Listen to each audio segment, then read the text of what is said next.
As you wrap up the book of 2 Kings, make note in your journal anything the Lord highlighted for you throughout it and pray that He would help you apply its truths to your life. 4. Moses urges Israel to obey. And now Israel, listen carefully to these decrees and regulations that I am about to teach you. Obey them so that you may live, so you may enter and occupy the land that the Lord, the God of your ancestors, is giving you. Do not add to or subtract from these commands I am giving you. Just obey the commands of the Lord your God that I am giving you. You saw for yourself what the Lord did to you at Baal Peor. There, the Lord your God destroyed everyone who had worshipped Baal, the god of Peor. But all of you who were faithful to the Lord your God are still alive today, every one of you. Look, I now teach you these decrees and regulations just as the Lord my God commanded me, so that you may obey them in the land you are about to enter and occupy. Obey them completely, and you will display your wisdom and intelligence among the surrounding nations. When they hear all these decrees, they will exclaim, "How wise and prudent are the people of this great nation! For what great nation has a God as near to them as the Lord our God is near to us whenever we call on Him? And what great nation has decrees and regulations as righteous and fair as this body of instructions that I am giving you today? But watch out. Be careful never to forget what you yourself have seen. Do not let these memories escape from your mind as long as you live, and be sure to pass them on to your children and grandchildren. Never forget the day when you stood before the Lord your God at Mount Sinai, where He told me, 'Summon the people before me, and I will personally instruct them. Then they will learn to fear me as long as they live, and they will teach their children to fear me also.' You came near and stood at the foot of the mountain, while flames from the mountain shot into the sky. The mountain was shrouded in black clouds and deep darkness, and the Lord spoke to you from the heart of the fire. You heard the sound of His words, but didn't see His form. There was only a voice. He proclaimed His covenant, the 10 Commandments, which He commanded you to keep, and which He wrote on 2 stone tablets. It was at that time that the Lord commanded me to teach you His decrees and regulations so you would obey them in the land you are about to enter and occupy. A warning against idolatry. But be very careful. You did not see the Lord's form on the day He spoke to you from the heart of the fire at Mount Sinai. So do not corrupt yourselves by making an idol in any form, whether of a man or a woman, an animal on the ground, a bird in the sky, a small animal that scurries along the ground, or a fish in the deepest sea. And when you look up into the sky and see the sun, moon, and stars, all the forces of heaven, don't be seduced into worshiping them. The Lord your God gave them to all the peoples of the earth. Remember that the Lord rescued you from the iron-smelting furnace of Egypt in order to make you His very own people and His special possession, which is what you are today. But the Lord was angry with me because of you. He vowed that I would not cross the Jordan River into the good land the Lord your God is giving you as your special possession. You will cross the Jordan to occupy the land, but I will not. Instead, I will die here on the east side of the river.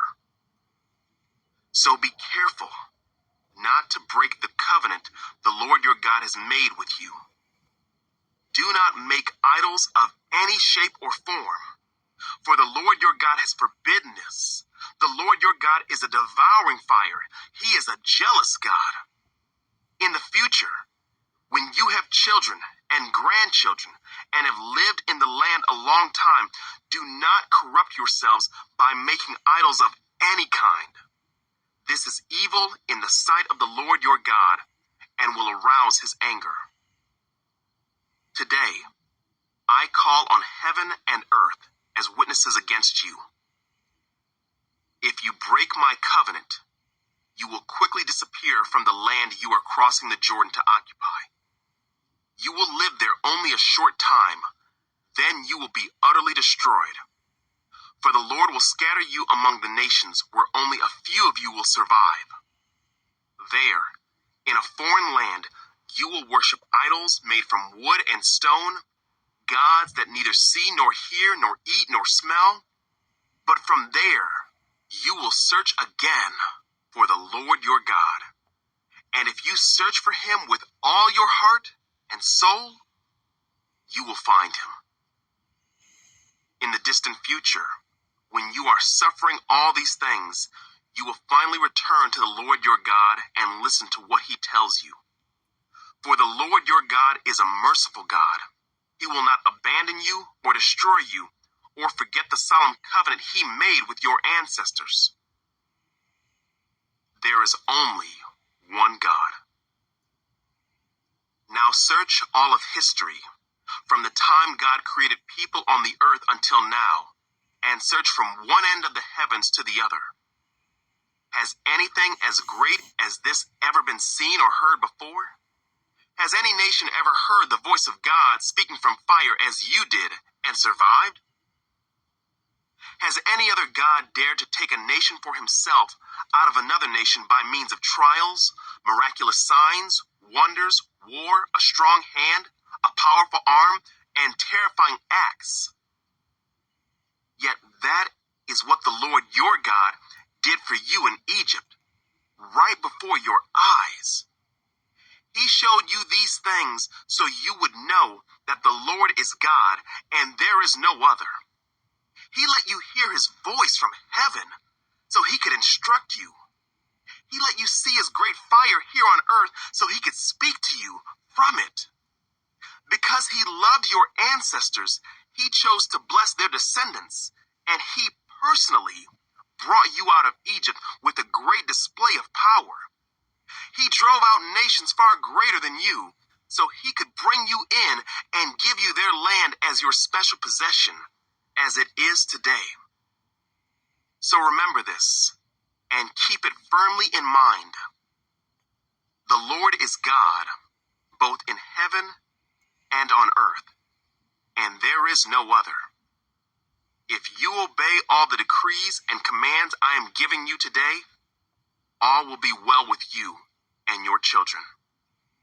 I am giving you these instructions so you will enjoy a long life in the land the Lord your God is giving you for all time. Eastern cities of refuge.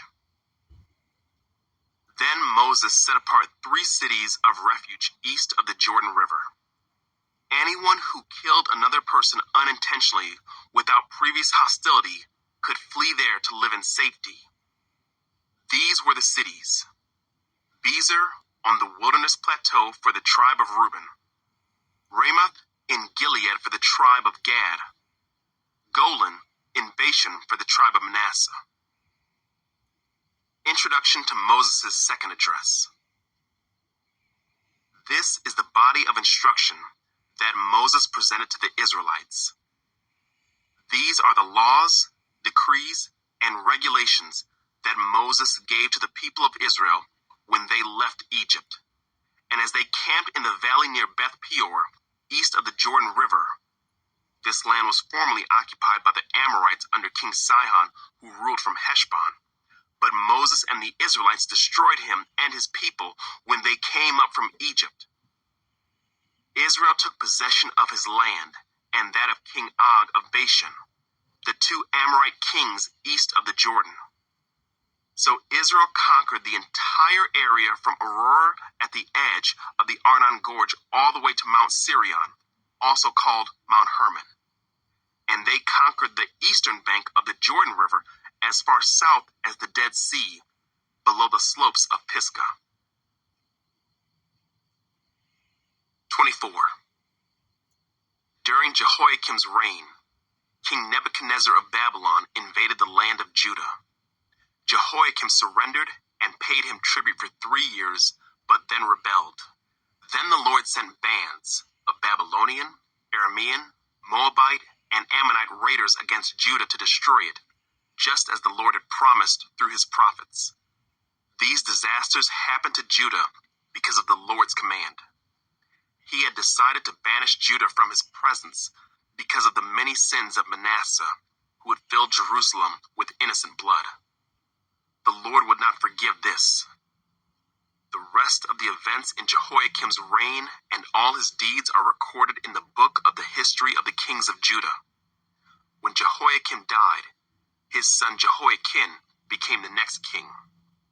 The king of Egypt did not venture out of his country after that, for the king of Babylon captured the entire area formerly claimed by Egypt, from the brook of Egypt to the Euphrates River. Jehoiakim rules in Judah. Jehoiakim was 18 years old when he became king, and he reigned in Jerusalem 3 months. His mother was Nehushta, the daughter of Elnathan from Jerusalem. Jehoiakim did what was evil in the Lord's sight, just as his father had done. During Jehoiakim's reign, the officers of King Nebuchadnezzar of Babylon came up against Jerusalem and besieged it. Nebuchadnezzar himself arrived at the city during the siege. Then King Jehoiakim, along with the queen mother, his advisors, his commanders, and his officials, surrendered to the Babylonians.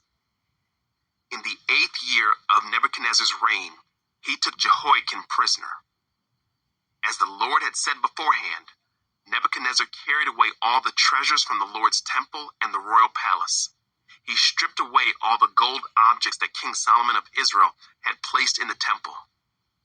King Nebuchadnezzar took all of Jerusalem captive, including all the commanders and the best of the soldiers, craftsmen, and artisans, 10,000 in all. Only the poorest people were left in the land. Nebuchadnezzar led King Jehoiakim away as a captive to Babylon, along with the queen mother, his wives and officials, and all Jerusalem's elite. He also exiled 7,000 of the best troops and 1,000 craftsmen and artisans, all of whom were strong and fit for war. Then the king of Babylon installed Mattaniah, Jehoiakim's uncle, as the next king, and he changed Mattaniah's name to Zedekiah. Zedekiah rules in Judah.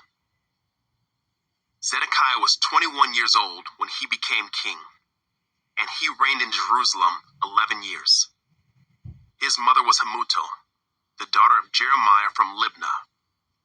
But Zedekiah did what was evil in the Lord's sight, just as Jehoiakim had done. These things happened because of the Lord's anger against the people of Jerusalem and Judah, until he finally banished them from his presence and sent them into exile. The fall of Jerusalem. Zedekiah rebelled against the king of Babylon. 25. So on January 15th, during the 9th year of Zedekiah's reign, King Nebuchadnezzar of Babylon led his entire army against Jerusalem. They surrounded the city and built siege ramps against its walls. Jerusalem was kept under siege until the 11th year of King Zedekiah's reign. By July 18th, in the 11th year of Zedekiah's reign, the famine in the city had become very severe, and the last of the food was entirely gone. Then a section of the city wall was broken down. Since the city was surrounded by the Babylonians, the soldiers waited for nightfall and escaped through the gate between the 2 walls behind the king's garden. Then they headed toward the Jordan Valley. But the Babylonian troops chased the king and overtook him on the plains of Jericho, for his men had all deserted him and scattered. They captured the king and took him to the king of Babylon at Riblah, where they pronounced judgment upon Zedekiah. They made Zedekiah watch as they slaughtered his sons. Then they gouged out Zedekiah's eyes, bound him in bronze chains, and led him away to Babylon. The temple destroyed. On August 14th of that year, which was the 19th year of King Nebuchadnezzar's reign, Nebuzaradan, the captain of the guard, and an official of the Babylonian king, arrived in Jerusalem. He burned down the temple of the Lord, the royal palace, and all the houses of Jerusalem. He destroyed all the important buildings in the city. Then he supervised the entire Babylonian army as they tore down the walls of Jerusalem on every side. Then Nebuzaradan, the captain of the guard, took as exiles the rest of the people who remained in the city, the defectors who had declared their allegiance to the king of Babylon, and the rest of the population. But the captain of the guard allowed some of the poorest people to stay behind to care for the vineyards and fields. The Babylonians broke up the bronze pillars in front of the Lord's temple, the bronze water carts, and the great bronze basin called the Sea, and they carried all the bronze away to Babylon. They also took all the ash buckets, shovels, lamp snuffers, ladles, and all the other bronze articles used for making sacrifices at the temple. The captain of the guard also took the incense burners and basins, and all the other articles made of pure gold or silver. The weight of the bronze from the two pillars, the sea, and the water carts was too great to be measured. These things had been made for the Lord's temple in the days of Solomon. Each of the pillars was 27 feet tall. The bronze capital on top of each pillar was 7.5 feet high and was decorated with a network of bronze pomegranates all the way around. Nebuzaradan, the captain of the guard, took with him as prisoners Seraiah the high priest, Zephaniah the priest of the second rank, and the 3 chief gatekeepers. And from among the people still hiding in the city, he took an officer who had been in charge of the Judean army, 5 of the king's personal advisors, the army commander's chief secretary, who was in charge of recruitment, and 60 other citizens. Nebuzaradan, the captain of the guard, took them all to the king of Babylon at Riblah. And there at Riblah, in the land of Hamath, the king of Babylon had them all put to death. So the people of Judah were sent into exile from their land. Gedaliah governs in Judah. Then King Nebuchadnezzar appointed Gedaliah, son of Ahikam and grandson of Shaphan, as governor over the people he had left in Judah. When all the army commanders and their men learned that the king of Babylon had appointed Gedaliah as governor, they went to see him at Mizpah. These included Ishmael, son of Nethaniah, Johanan, son of Kareah, Seraiah, son of Tanhumeth, the Netophathite, Jezaniah, son of the Maacathite, and all their men. Gedaliah vowed to them that the Babylonian officials meant them no harm. Don't be afraid of them. Live in the land and serve the king of Babylon, and all will go well for you, he promised.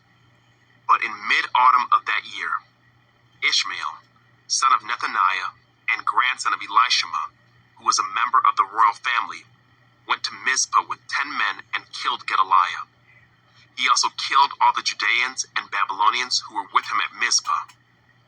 Then all the people of Judah, from the least to the greatest, as well as the army commanders, fled in panic to Egypt, for they were afraid of what the Babylonians would do to them. Hope for Israel's royal line. In the 37th year of the exile of King Jehoiakim of Judah, evil Merodach ascended to the Babylonian throne. He was kind to Jehoiakim and released him from prison on April 2nd of that year.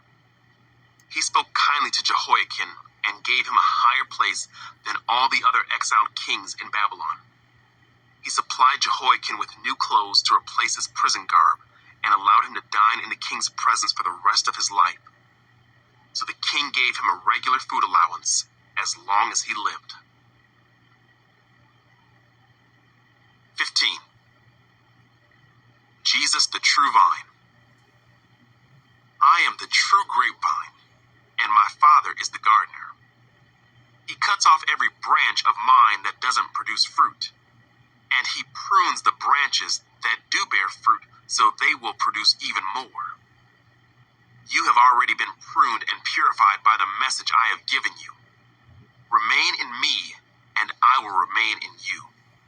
For a branch cannot produce fruit if it is severed from the vine, and you cannot be fruitful unless you remain in me.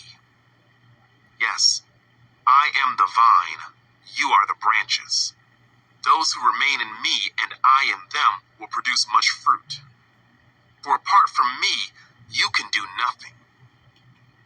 Anyone who does not remain in me is thrown away like a useless branch and withers. Such branches are gathered into a pile to be burned. But if you remain in me and my words remain in you, you may ask for anything you want, and it will be granted. When you produce much fruit, you are my true disciples. This brings great glory to my Father. I have loved you even as the Father has loved me. Remain in my love. When you obey my commandments, you remain in my love, just as I obey my Father's commandments and remain in his love. I have told you these things so that you will be filled with my joy. Yes, your joy will overflow. This is my commandment.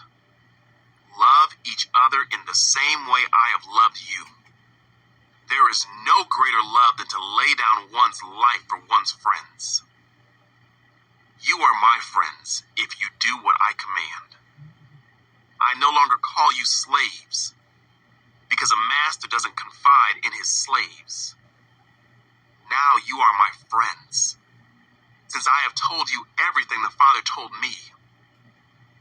You didn't choose me. I chose you. I appointed you to go and produce lasting fruit, so that the Father will give you whatever you ask for, using my name. This is my command. Love each other. The world's hatred.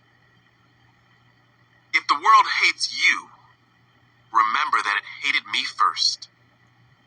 The world would love you as one of its own if you belong to it.